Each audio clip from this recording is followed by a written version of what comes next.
Un gran saludo. Vamos a seguir con la segunda parte de este tema muy importante para todas aquellas personas que siguen sumergidas en las religiones del cristianismo.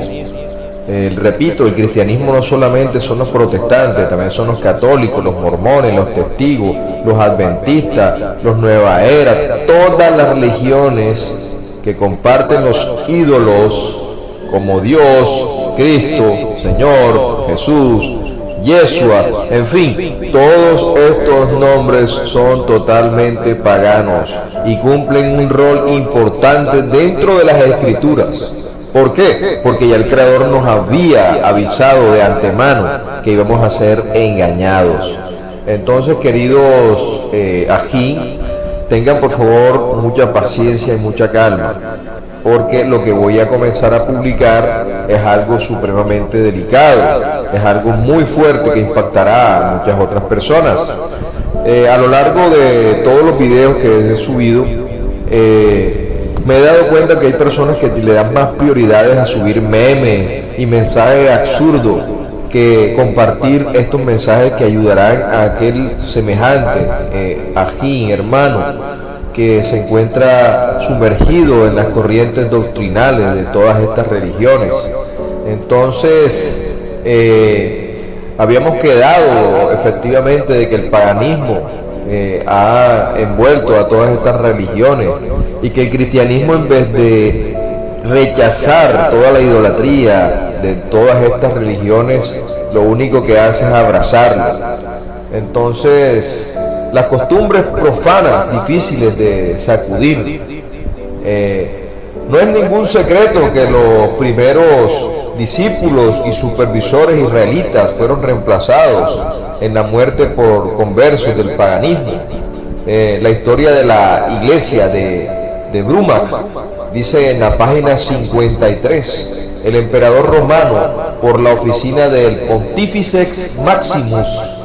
Acuérdense que la US representa también el poderío de los griegos, por eso es Jesús, termina también en US.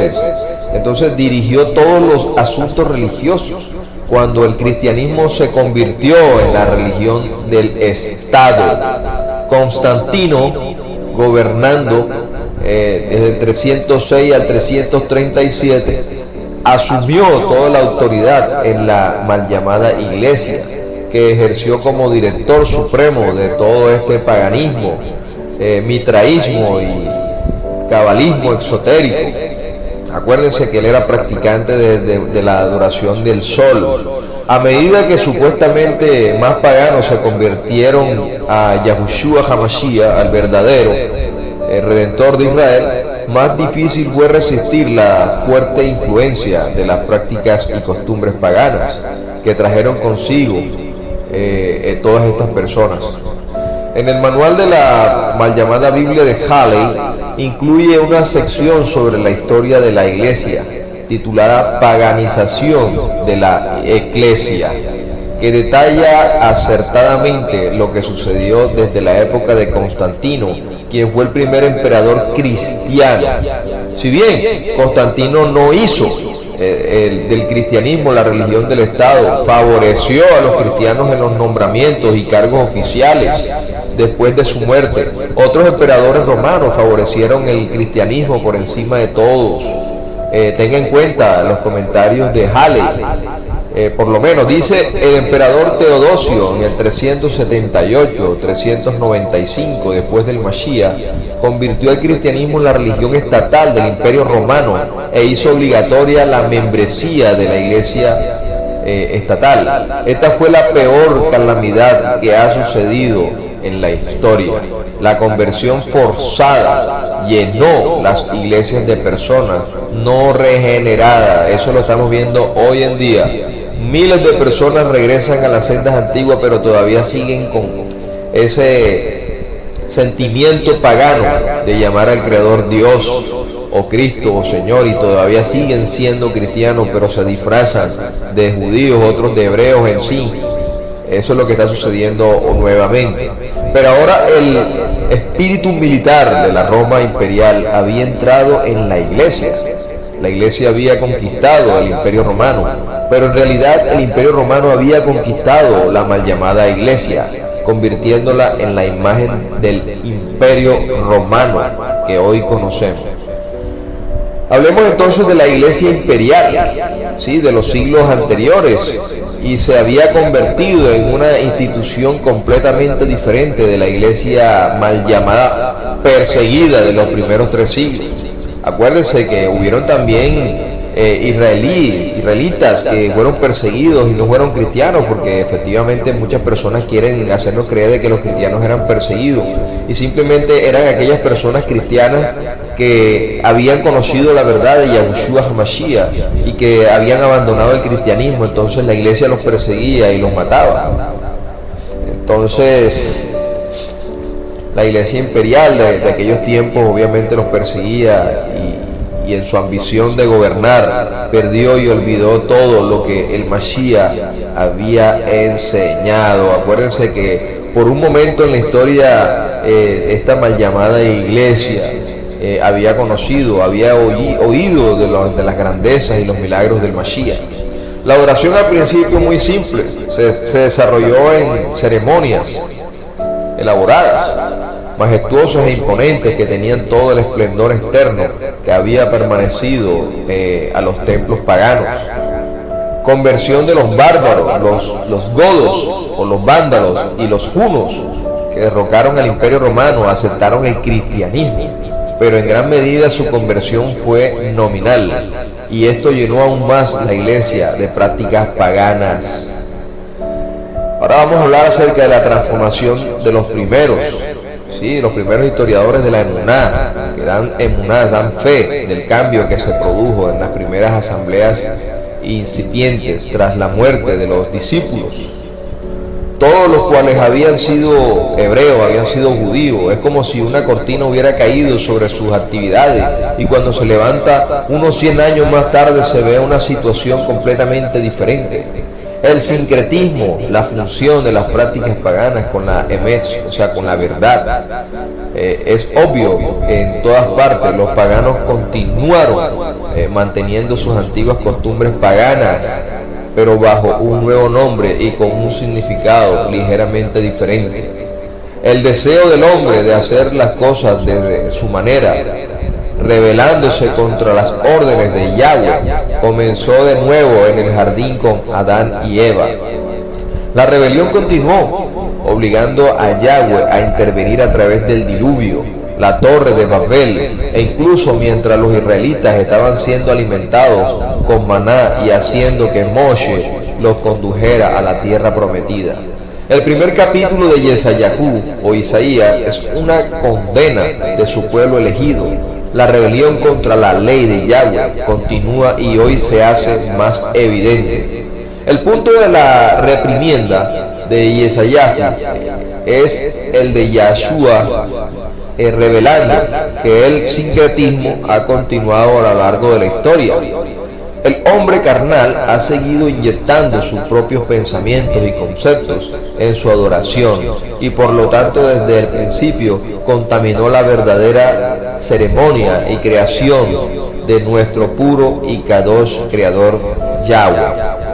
Entonces aquí vemos que todas estas personas, ¿sí?, que se hacían llamar cristianos, ellos habían abrazado un movimiento pagano, idolátrico, lleno de muchas prácticas oscuras, el ocultismo. De hecho, hoy en día se puede ver que las iglesias cristianas protestantes le llaman culto, ¿sí?, a las reuniones que ellos tienen desde la semana hasta el domingo. Acuérdense que el domingo significa Sunday, o el día del sol, que es considerado como Satán, ¿sí?, el maligno, llamado también Samael, que es el ángel que ciega a la humanidad, es decir, aquel que envenenó la mente de las personas. Lo podemos encontrar en 2 Corintios 4:4. Entonces ahora seguimos con esta parte, que no hemos aprendido la lección de Israel. Tengo información de que el nombre original no era Israel, sino Yeshayahu, ¿sí? Que significa aquel que lucha junto a Yahweh. Entonces la palabra El viene de Elohim, y también muchísimos hebreos o masoretas, escribas, empezaron a quitar el nombre del Creador para que las personas no lo profanaran. Ahora seguimos. Habiendo salido de Egipto, de Mitrayim, y recordando que los paganos adoraban a un becerro de oro, Israel decidió que tendría un objeto visible que podrían ver, manejar y tocar para representar al invisible Yahweh. Y lo podemos encontrar en Shemot, en el libro de Éxodo 32:4. La advertencia clara en Éxodo 21:5 fue que de bajo ninguna circunstancia debían seguir las prácticas idólatras de los paganos, es decir, de los gentiles, de los goyim, en la Eretz, tierra que debían poseer. El pacto de Israel era seguir las enseñanzas de Moshe y así ser una luz para las naciones a su alrededor. La misión de Israel era ser una nación modelo y liderar a otros en la adoración pura a Yahweh. Esto está claro que Yeshayahu, Isaías 27:6, dice: Él hará que los que vienen de Jacob echen raíces. Israel florecerá y florecerá y llenará la faz del mundo con su fruto. En Tejilín, en Salmos 80, 8:11, muestra claramente lo que Yahweh buscó de Israel, su viña. No se convirtió en fruto de justicia. Su pueblo pronto fue retirado de su posición privilegiada y única entre todos los pueblos y enviado al exilio. ¿Qué pasó? Israel se había enredado en las prácticas de adoración de los paganos acerca de ellos, en lugar de sostener el estilo de vida de Yahweh con sus muchas bendiciones y seguridad como un ejemplo para el mundo. Israel adoptó caminos paganos, dando la espalda a la adoración pura dada en la Escritura. Cuando Israel finalmente entró en la tierra prometida, era una nueva generación, un pueblo que había visto el milagro del suministro diario del maná para ellos, y la presencia de Yahweh en la columna de nube de día y la columna de fuego de noche. Esta nueva generación de israelitas debería haber sacado el paganismo de Mitrayim, de Egipto, de su sistema. Tenían entre ellos a Moshe y el altar mal llamado tabernáculo, con un sacerdocio en funcionamiento para mantenerlos conscientes de la bondad y la generosidad de la provincia de Yahweh. Todo esto fue en vano. Después de la muerte de Moshe, Israel, en lugar de expulsar a los habitantes a un hombre, toleró a los paganos, se casó con ellos, absorbiendo su culto y prácticas paganas. Las naciones paganas todavía estaban en la Eretz, en la tierra, en la época de David y Salomón, y era una trampa para ellos. Finalmente, las religiones falsas del mundo corrompieron tanto al pueblo elegido que Yahweh se divorció espiritualmente de ellos.